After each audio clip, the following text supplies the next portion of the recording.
అంటే ఇక్కడ అద్వైతంలో అభేదం అనేది ఉన్నది, ద్వైతంలో భేదం అనేది ఉన్నది. ఇక్కడ ఒక విశేషమైనటువంటి విషయం ఏమిటి అంటే అసలు భక్తి అనంటే ఏమిటి?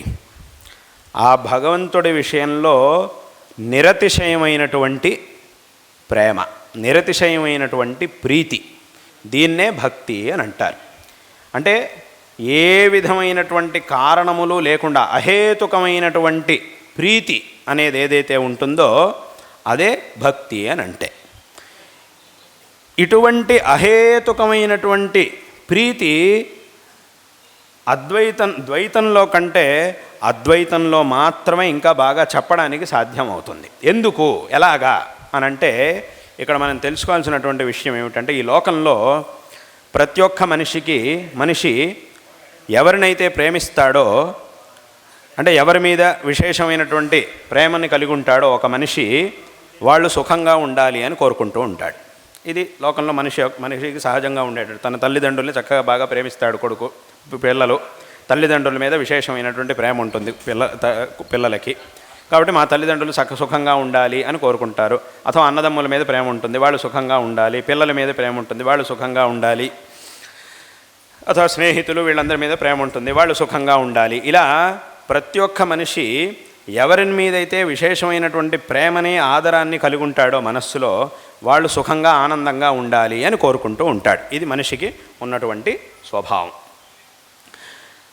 కానీ అందరికంటే కూడా ఎక్కువగా ఆనందంగా ఉండాలి అని కోరుకునేది ఎవరి గురించి? మిగతా వాళ్ళకంటే కూడా అనంటే తన గురించి. తాను సుఖంగా ఉండాలి అని మనిషి ఎప్పుడూ కోరుకుంటూ ఉంటాడు. వేరే వాళ్ళు సుఖంగా ఉండాలి, కానీ వాళ్ళకంటే కూడా ఎక్కువగా తాను సుఖంగా ఉండాలి.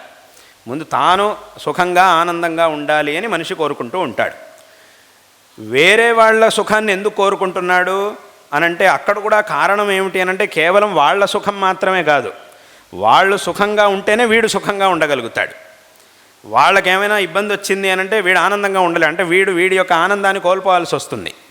వాళ్ళ మీద వీడికి ఆ ప్రేమ అనేటటువంటి ఆ పాశం ఉన్నది కాబట్టి, అదొక నిర్బంధం ఉంది కాబట్టి, వాళ్ళు ప్రేమగా సుఖంగా ఉన్నప్పుడు మాత్రమే వీడు సుఖంగా ఉండగలుగుతాడు. కాబట్టి అక్కడికి ఏమైంది అంటే వాళ్ళు గనక సుఖంగా ఉండకపోతే, వాళ్ళకి ఏమైనా దుఃఖం వస్తే అది అక్కడికే ఆగదు, తనకి ఆ దుఃఖం తాను దుఃఖపడాల్సి వస్తుంది. ఎందుకంటే వాళ్ళ మీద వీడికి ఆదరం అనేది ఉంది కాబట్టి. అక్కడికి ఏమైంది, వాళ్ళు సుఖంగా ఉండాలి అని కోరుకుంటున్నది ఎందుకోసం అనంటే తాను సుఖంగా ఉండడం కోసం. వాళ్ళు సుఖంగా లేరు అనంటే తద్వారా వీడు సుఖంగా ఉండలేడు. కాబట్టి వీడు సుఖంగా ఉండాలంటే వాళ్ళు సుఖంగా ఉండాలి. కాబట్టి అక్కడికి ఏమైందనంటే ఇంకొకరి సుఖాన్ని మనిషి కోరుకునేది దేనికోసము అనంటే అక్కడ అంతిమంగా ఉండేటటువంటి విషయం తన సుఖమే. వాళ్ళు ఆనందంగా ఉంటేనే నేను ఆనందంగా ఉండగలుగుతాను, అందుకోసం వాళ్ళు ఆనందంగా ఉండాలి. ఎందుకంటే వాళ్ళని నేను ప్రేమిస్తున్నాను కాబట్టి, వాళ్ళు ఆనందంగా ఉన్నప్పుడు మాత్రమే నేను ఆనందంగా ఉండగలుగుతాను. కాబట్టి వాళ్ళు ఆనందంగా ఉండాలి అని కోరుకుంటున్నాను. కానీ వాళ్ళు ఆనందంగా ఉండాలి అనే దానికంటే కూడా ముఖ్యంగా నేను కోరుకునేది ఏమిటి అనంటే నా యొక్క ఆనందం, నేను ఆనందంగా ఉండాలి. కాబట్టి ఇక్కడ నేను ఆనందంగా సుఖంగా ఉండాలి అనేది అందరికీ ఉన్నటువంటి ముఖ్యమైన కోరిక.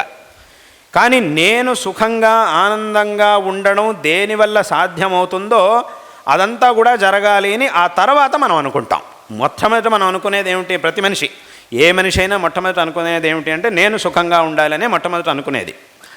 నేను సుఖంగా ఉండాలి అని అంటే దానికి ఏమేం కావాల్సి వస్తుందో వాటన్నింటినీ కూడా తర్వాతే మనం కోరుకుంటాం.